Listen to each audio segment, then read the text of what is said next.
Hello, everyone. This is the 134th episode of the Soccer Nostalgia Talk Podcast. As always, this is Sean from Los Angeles and the Soccer Nostalgia blog.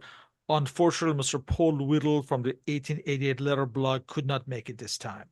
For this episode, I interview American author and journalist Mr. Ryan Foley as we discuss his book, Manchester City, the Genuine Soap Opera Club. Mr. Foley has worked as a professional writer and editor for a number of decades. He was an awards winning sports editor and writer for a number of newspapers in the New England area and also worked as a magazine editor. He has also worked as a freelance music journalist as well as in public relations and marketing. He is also the president of the Boston, Massachusetts branch of the Manchester City Official Supporters Club. Welcome, Brian. Yeah, thank you so much for having me. This is great. Can you introduce yourself and your trajectory into football? In terms of me, I think you pretty much covered it. I've been writing and editing for most of or pretty much my entire professional life. But yeah, you covered all the basics there. In terms of getting into football, I think it's one of those things where most people's how they got into their fandom usually isn't terribly fascinating. But for me, I think like a lot of other Gen X sports fans here in the States, our big introduction to football was the World Cup in '94. So watched that. I can remember watching the final at my girlfriend's now wife's house. Wasn't really until 2002, that World Cup, that I got into really, I think really hooked me between the US and the run they had, beating Mexico. I was also a big fan of the Ireland national team. Loved Robbie Keane. So it was soon after that I had a couple friends that were into English clubs, usually the bigger ones like United or Liverpool. Decided to pick a club. Figured it should be Manchester just because I'd been into the music scene since the mid '90s. I knew a lot about the history and culture of the city. So when it came time to choose, I knew I was not going to take United. So City it was. And that was it. What prompted you to write about this topic, dealing with a number of Manchester City's relegation seasons? So there's histories of the club out there. I wanted to do something that just had its own unique spin on it. And I thought telling the general history of the club through the relegation seasons was the way to do it, especially when, I started looking at the five that I chose and you realized how throughout all five of these, there was so many of the key players and managers and in some cases chairmen that were huge parts of the club's history. It was pretty much that was, like I said, wanted to do a history, but wanted to do it, in a unique way that I don't know really if anyone's done it for other clubs. They probably have, but I hadn't seen any. So I thought that was the way to go. Can you describe your research process and the duration to write this book? So, you could see in the bibliography, I probably read, I think it was around 50 books, did a lot of research online with a lot of the key newspapers, Manchester Guardian / Guardian, Manchester Evening News, Telegraph, all those papers. In terms of the actual process, it was probably about a year of research and a year of writing. There was quite a few breaks in there. As much as I wish it was my full-time gig, it's not. So real life got in the way quite a bit. So yeah, it was probably pretty much like a 2-year process for the entire thing, start to finish. Before we begin doing your research, can you broadly describe the pain and experience of a relegation on the psyche of a fan in general? And that was what I tried to capture in the first chapter of the book, was that it wasn't just about talking about relegation for City supporters. It was, I think I mentioned probably a dozen other clubs. And what I learned, and I know it too from following English football for as long as I have, that you typically think like the go-to emotions are, obviously sadness, and you see supporters in tears, and there's frustration and anger, and but you do see quite a bit that those supporters that are proud, and it didn't end the way they wanted, but they know their club fought, and they fought very bravely, and at the end of the day they're proud of them for that. The format of this book traces five specific relegation seasons of Manchester City and uses these as a backdrop to discuss the background and history of the club in the intervening years leading up to the relegation in question. Can you discuss why you chose this format? Yeah, I mean, my goal was I wanted to really just do a pocket history, if you want to call it, of the club. There's obviously far more robust books out there covering city's past. Talked to Gary James, who was his one of his books, which was like an invaluable resource for me when I wrote mine. He's the club's unofficial historian. I mean, if you really want to get into the complete history of the club, he's the way to go. Or his books are what you got to turn to. But I mean, mine was I just wanted it to be sort of like a Manchester history, 101. If you read it and you find it interesting, then maybe you'll dive into it deeper with some of the other books that are out there. Now, Manchester City historians and fans are aware that there have been more than five relegations in the club's history. So, how and why did you narrow down to these five particular ones? In some cases, like at the end of, they got sent down on the Ratty and Tish goal, and even in '96 with the match against Liverpool. I mean, they were just incredibly compelling but tragic endings. So those choices are obvious. But then I found with some of the other ones how often, even though the club was going down, they had a number of successful players and managers on that particular side that played bigger roles in the club after they came back up. The only one I did consider, I did want to whittle it down to five, was in 1909. They went down. Basically, they lost the tiebreaker on goal average. But having been so long ago, I was proving to be it was just incredibly difficult to find any sort of information on, players and matches and all that. So that ended up being like the number six, the one that didn't make the final cut. So You start off with the relegation of the 1937-38 season. Can you discuss some background and why was this relegation significant? Well, I mean, the number one reason was, I mean, they were and still are the only top tier champs to be relegated the following season. There's been clubs or sides that have come somewhat close, but nobody's ever done it. So I mean, that was the top reason.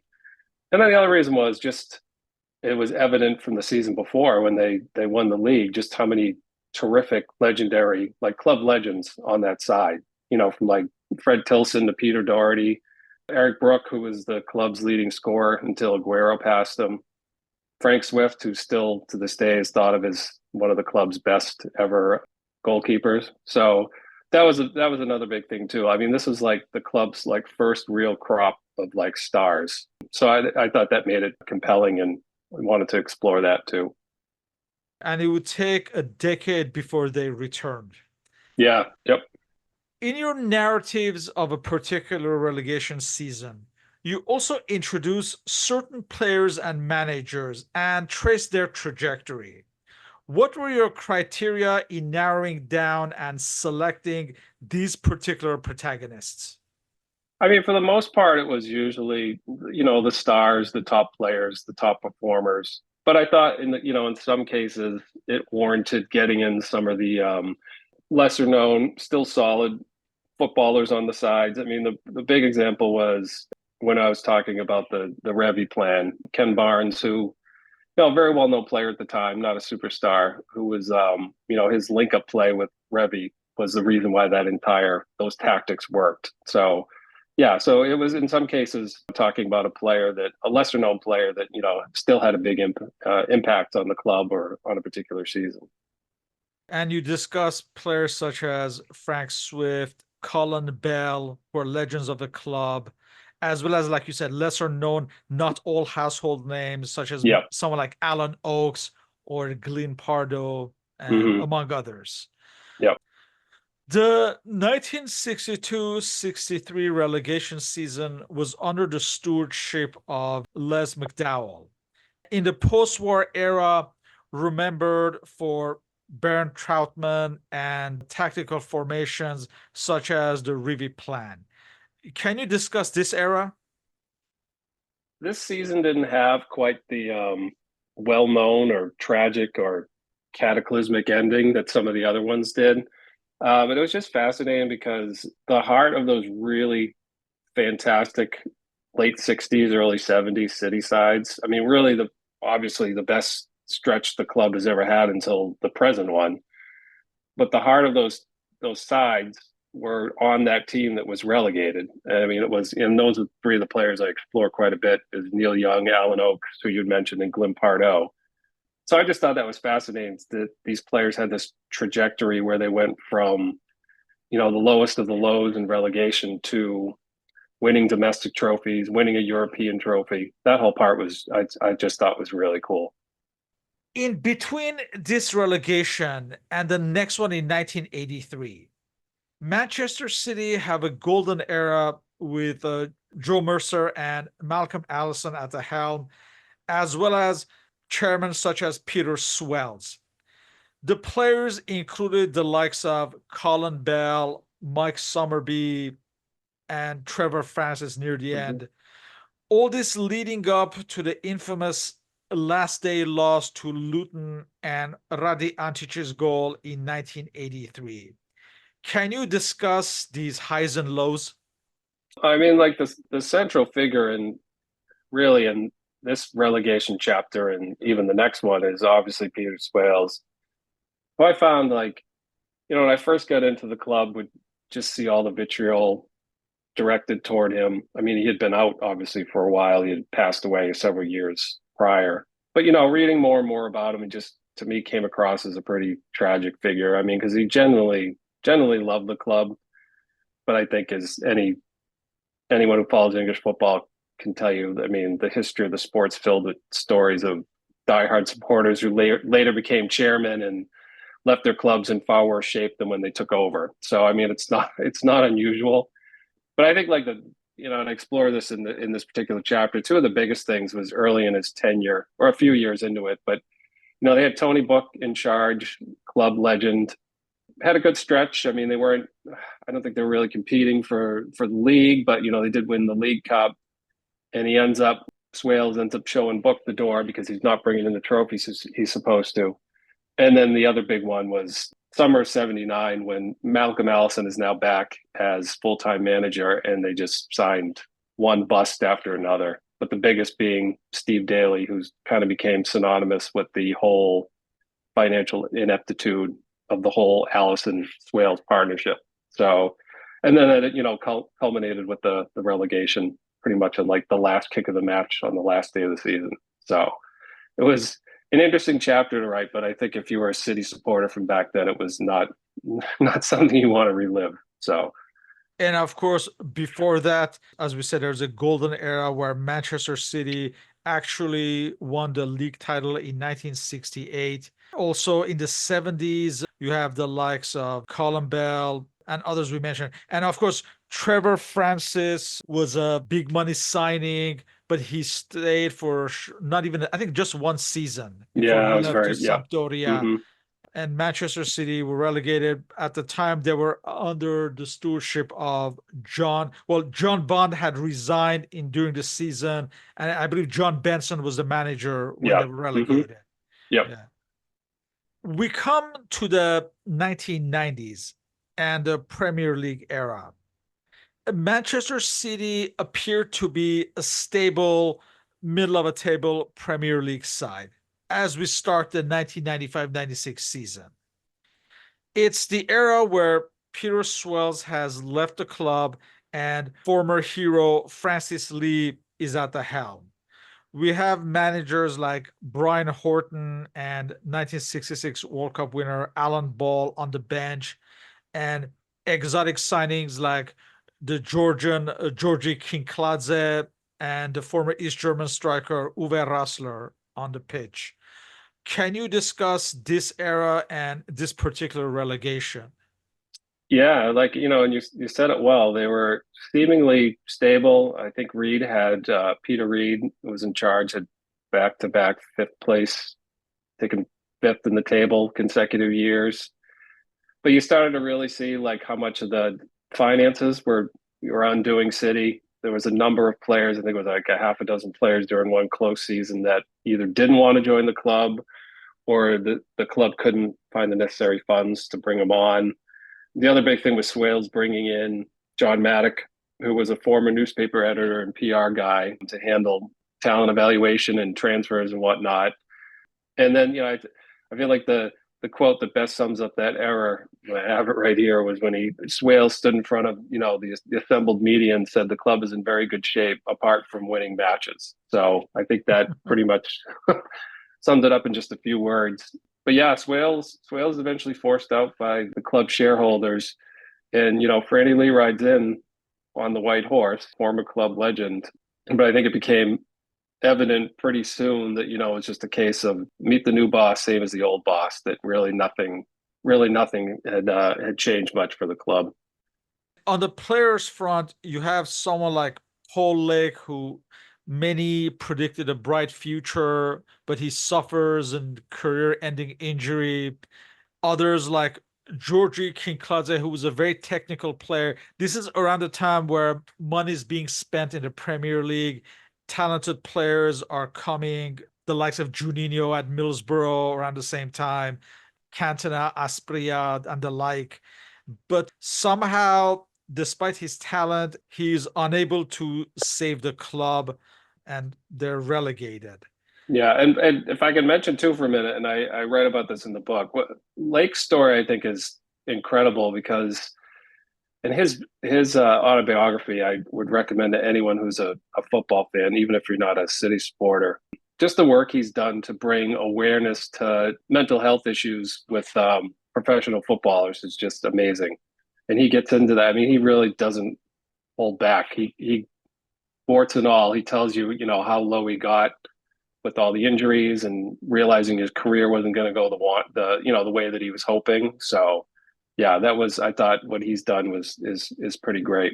This relegation kind of comes at the worst possible time, as the neighbors Manchester United are Yep. it's a golden era with the Yeah. generation of 92. Also, in a way, it's right around the time where there's added interest with the Euros 96 in the English football. Seemingly, they could have rode that wave, but they were relegated. That it took many years before Mm-hmm. where they are now. Yep. We finally come to the 1997-98 season, and Manchester City at its nadir and dropping even lower. There are many managers in 2 seasons. There's instability financially and on the field, eventual relegation. In retrospect, was this the shakeup that the team really needed? Yeah, I wanted to point out too that, and I don't know if this is still the case, but at the time when they got sent down to the old third division, they were the first European trophy winners to go down to their country's third tier. I don't know if that's still the case, if they're the only ones, but they were the first.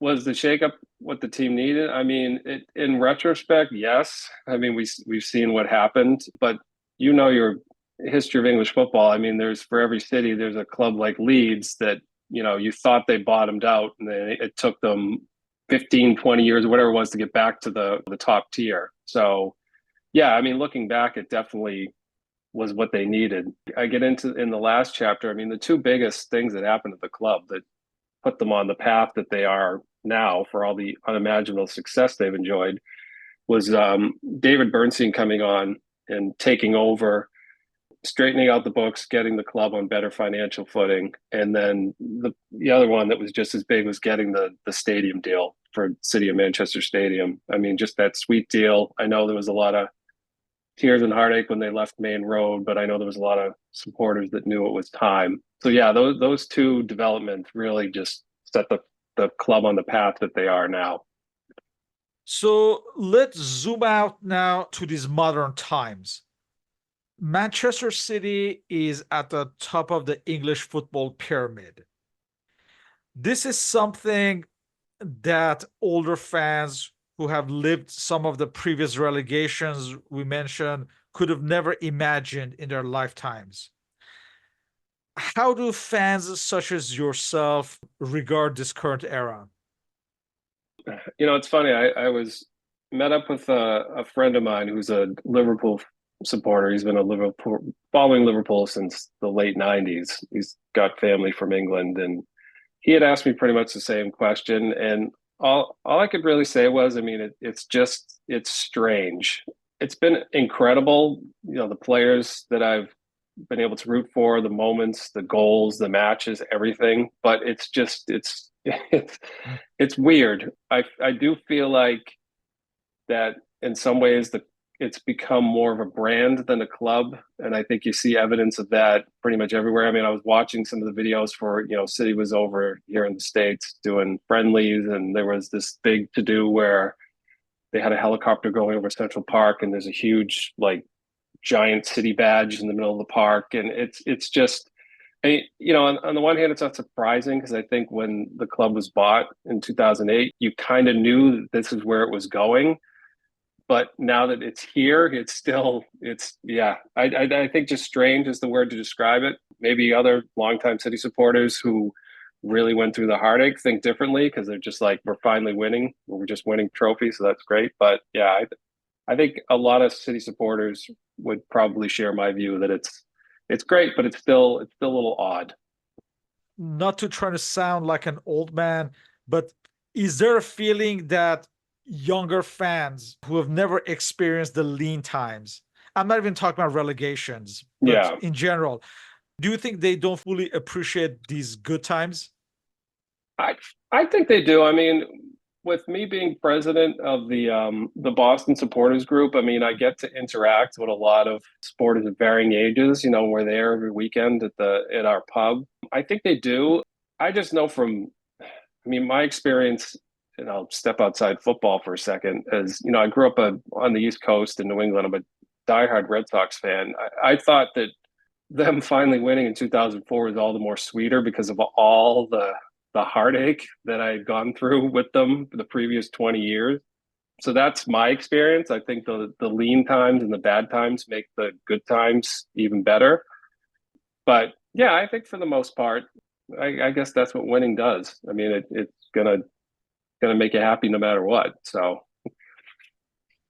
The older fans will enjoy your book as it traces the history of the club through the decades, with relegations narrating the history.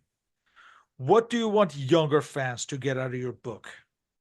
I think if you're, and this is just my personal view, if you're a diehard supporter of a football club, I think it's imperative that you know the history. I think because it's so usually, it's I shouldn't say usually, but always interwoven so closely with what the club is, what it stands for. So I want fans to get, to just get a basic knowledge of the history of the club. But I do wonder nowadays if the average fan, especially a younger fan, is interested in that. I mean, I don't know if you can sell a fan history. I don't even know if they want to buy history. I mean, especially nowadays, and with modern football the way it's going. So, but yeah, I mean, if you get a couple young supporters or even somebody my age that's new to the club to learn a little bit about city's history, that'd be great. In closing, what is the legacy of Manchester City's footballing history in shaping the English football landscape? Looking at it irrespective of this current era and its unique narrative.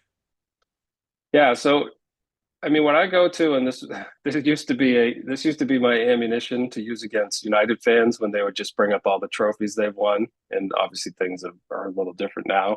But I mean, history is more than just trophies in a cabinet. I would really put cities even prior to this current stretch they've had under the ownership and under Pep. I'd put their history up there with just about any other English clubs. I mean, between the stars they've had, innovative managers like we were talking with Les McDowell, Bert Troutman, one of the first superstars from outside the home countries, even for the club's record for developing black players, especially local kids in the 70s and 80s. I mean, they've done a lot that's been important to English football history and really shaped it as well. So With that, I would like to thank you for your participation in this interview. All our respective contact information and the link to Mr. Foley's book are included on the blog and podcast uploads. So Ryan, thank you once Hey, again, thank you so and much. hope to continue these discussions on football history. Okay. Thank you. Thank you so much. It's been great. A lot of fun. Thank you.